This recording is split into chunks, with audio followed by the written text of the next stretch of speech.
बच्चों, आज हम क्लास 8th का वर्कशीट नंबर 13 करने जा रहे हैं।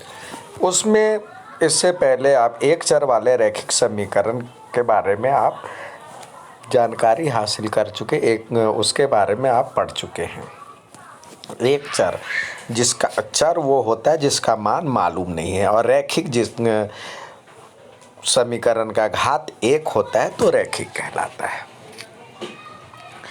अब देखिए, एक चर वाले समीकरण आप जो समीकरण होता था इस तरह से x + 1 = 5, आप तो इसको सॉल्व करना तो आता है, लेकिन ये भाषा में दिया गया, भाषा को पहले समीकरण में के रूप में लिखना, फिर उसे हल करना। अब यहाँ पे देखिए, जो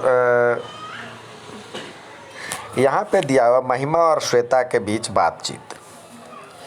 क्या बातचीत है? महिमा ने श्वेता से उसकी उम्र पूछी। श्वेता ने कहा, मेरी उम्र मेरे बड़े भाई की उम्र 2 क्रमागत सम संख्या है। मतलब मेरी और मेरे बड़े भाई की उम्र 2 क्रमागत सम संख्या। अब सम संख्या समझते हैं ना, 2, 4, 6, 8 होता है। तो दोनों की आयु का योग 30 है। तो आप स्वयं सोच लो जो कि मेरी आयु कितनी होगी।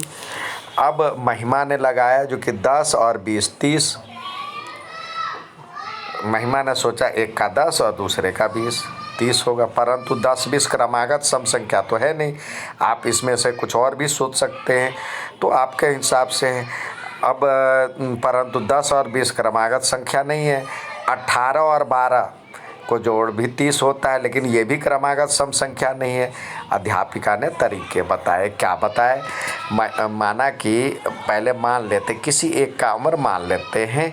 माना कि श्वेता की उम्र 2x, समीकरण यदि है तो सम संख्या है तो 2 से गुणा होगा, 2 का मल्टीपल होगा, यानी 2 से विभाजित होगा। तो माना कि जो कि श्वेता की उम्र 2x है, तब उसके बड़े भाई की उम्र क्या होगा? 2x में 2 जोड़ दो, तो दोनों को जोड़ 30 हो रहा है। तो इससे x का मान निकल गया। x का मान निकल गया, आप यहाँ से 14 आ गया। आप चाहें तो सीधे ऐसे भी निकाल सकते हैं। ये यहाँ पे लिखते हैं जो कि माना कि उसकी उम्र x मान लेते हैं। x में श्वेता की उम्र x वर्ष है, तो उसके भाई की उम्र हो जाएगी, उसमें 2 जुड़ जाएगा, x + 2। ठीक है, और दोनों को जोड़ते हैं तो ये होना चाहिए 30। अब ये x और ये x मिलकर के 2x हो गया, और ये +2 = 30।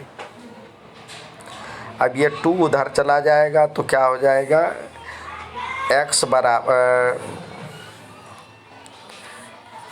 2x बराबर में 30 में से 2 चला जाएगा तो 28। तो x बराबर में ये 2 से इधर डिवाइड हो जाएगा तो 14 आ जाएगा। तो यहाँ भी 14 आया और वहाँ भी 14 आया।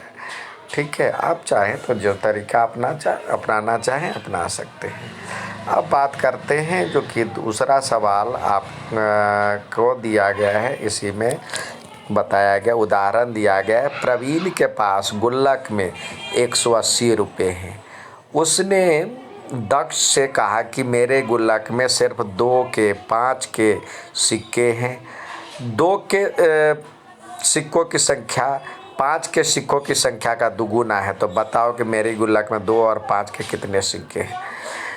तो देखिए, अब इसमें देखिए जो दोनों का रिलेशन, पहले फिर से पढ़ते हैं एक बार, इसको बार बार हम पढ़ने का प्रयास करते हैं तो ये हमें उसी में कुछ समझ में आ जाएगा। प्रवीण के पास 180 रुपये हैं, पहला लाइन। तो इसने कहा कि उसके पास सिर्फ 2 के और 5 के सिक्के हैं। अब वो रिलेशन बता रहा है। अब 2 और 5 के ही सिक्के, अब रिलेशन बता रहा है 2 के सिक्कों की संख्या 5 के सिक्कों की संख्या के दुगुनी है। तो 5 के सिक्कों की संख्या और 2 के सिक्कों की संख्या के बीच में रिलेशन है। तो माना कि 5 के सिक्कों की संख्या s है, s मान लिए या x मान लिए, जो मानना है। और तो क्या कह रहा है, जो कि 2 के सिक्कों की संख्या क्या है, 5 के सिक्कों के दुगुनी है, तो 2 के सिक्कों की संख्या क्या हो जाएगी, 2s। इसका दुगुना है, इसका दुगुना है ये। अब दोनों को जोड़ेंगे, तो इसको जोड़ेंगे तो अब रुपये में यदि जोड़ते हैं तो ये s है, तो s का कितना गुना करेंगे, 5 गुना 5s। यहाँ पे लिखा है 5s और 2s था तो उसको 2 से गुना करेंगे तो 2 दूनी 4x, ये हो जाएगा, तो बराबर में 180।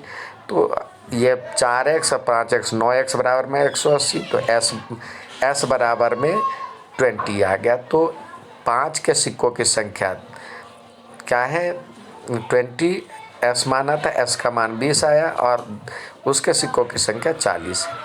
इस तरह से निकालते हैं। अब आपको जो सवाल करने के लिए दिया गया है, आधा अधूरा किया गया है, उसमें हम देखते हैं क्या है। ये दिया गया है सवाल, पहले उसमें दिया गया है, वीना ने एक वस्तुनिष्ठ परीक्षा, ऑब्जेक्टिव टाइप की परीक्षा दी जिसमें 50 प्रश्न सही थे। वीना कैसे दी, 50 प्रश्न सही थे, 50 प्रश्न थे। कुल कितने प्रश्न थे वस्तुनिष्ठ परीक्षा में, 50। सही जवाब देने पर 4 अंक मिलते थे और गलत जवाब देने पर 1 अंक कट जाता था। मतलब सही जवाब देंगे तो 4 अंक मिलेगा एक जवाब का, और गलत करेंगे तो 1 कट ही जाएगा ऊपर से। यदि वीना ने सभी प्रश्नों का जवाब दिया और उसे 80 अंक प्राप्त होने हुए, तो कितने प्रश्न का सही जवाब दिया। अब माना कि उसने सही जवाब दिया, जे मान लिया, तो गलत कितना दिया, कुल कितना था, 50 था, 50 में से जे घट जाएगा। सही जवाब देने के लिए कितना अंक मिल रहा था, 4, तो 4 जे हो जाएगा यहाँ पे, ठीक है। और गलत जवाब देने पर क्या हो रहा था, उसको गलत जवाब देने पर कितना कट रहा था, 1 अंक कट रहा था। तो गलत जवाब उसने कितना दिया, 50 जे, तो 50 जे को 50 माइनस जे को 1 से गुना करेंगे तो यही आएगा 50 माइनस जे। तो इस दोनों को जोड़ेंगे तो क्या हो जाएगा, कुल अंक कितना आया, 80। तो ये हो जाएगा 4J और 50 माइनस जे को 1 से किया गुना, तो ये आपके पास ये इक्वेशन आ जाएगा। अब इसको सॉल्व करते हैं तो देखते हैं क्या होता है, 4J और माइनस 1 से गुना करेंगे तो ये प्लस और माइनस जे इजकल टू 80। तो अब 80 में से 50 को ये तो इधर घट जाएगा, तो ये हो जाएगा 3J और प्लस 50 इजकल टू 80।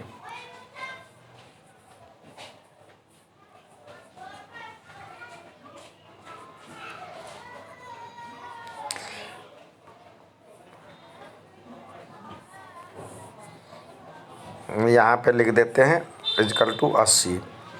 तो ये उधर आके घट जाएगा, तो 3J बराबर में हो जाएगा 80 में से 50 गया तो कितने हो जाएंगे, 80 में से 50 गया तो ये हो जाएगा 30। तो J बराबर में क्या हो जाएगा, 30/J 3, तो ये कट करके 10 हो गया। तो उसने सही जवाब जो था